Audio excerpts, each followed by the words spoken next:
L'homme ne vivra pas de pain seulement, mais de toute parole qui sort de la bouche de Dieu. Voici votre moment de méditation quotidienne.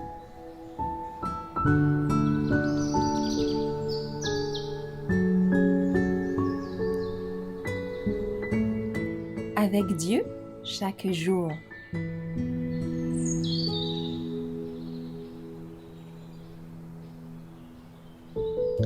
Le culte céleste, le 26 décembre. Car comme les nouveaux cieux et la nouvelle terre que je vais créer subsisteront devant moi, dit l'Éternel, ainsi subsisteront votre postérité et votre nom. À chaque nouvelle lune, à chaque sabbat, toute chair viendra se prosterner devant moi, dit l'Éternel. Ésaïe 66, versets 22 et 23. Au commencement, après avoir achevé l'œuvre de la création, le Père et le Fils s'étaient reposés le jour du sabbat.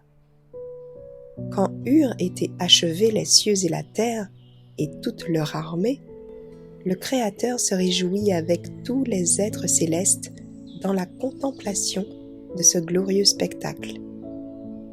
Pendant que les étoiles du matin éclataient en chants d'allégresse et que tous les fils de Dieu poussaient des cris de joie, quand aura lieu le rétablissement de toutes choses dont Dieu a parlé autrefois par la bouche de ses saints prophètes, le sabbat de la création, le jour où Jésus s'est reposé dans le tombeau de Joseph, sera encore un jour de repos et de réjouissance. Le ciel et la terre uniront leurs louanges quand, de sabbat en sabbat, les nations rachetées se prosterneront dans une adoration joyeuse devant Dieu et devant l'agneau.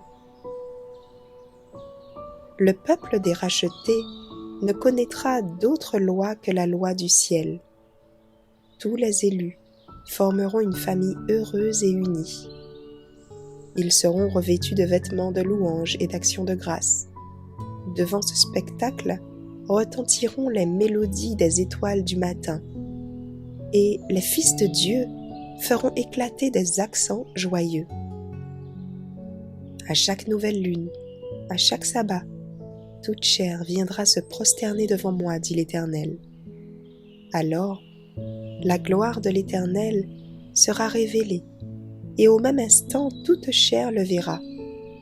Le Seigneur l'Éternel fera germer le salut et la louange en présence de toutes les nations. En ce jour, l'Éternel des armées sera une couronne éclatante et une parure magnifique pour le reste de son peuple. Aussi longtemps que dureront les cieux et la terre, le sabbat restera comme un signe du pouvoir du Créateur. Et quand l'Éden refleurira sur la terre, le saint jour du repos de Dieu sera honoré de tous.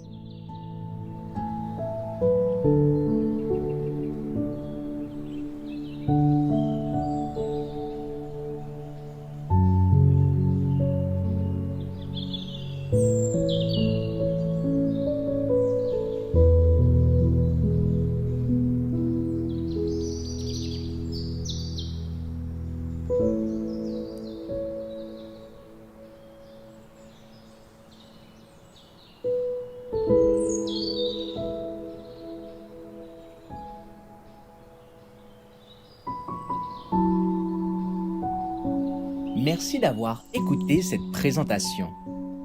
Assurez-vous de nous rejoindre demain pour votre moment de méditation quotidienne avec lereste.org.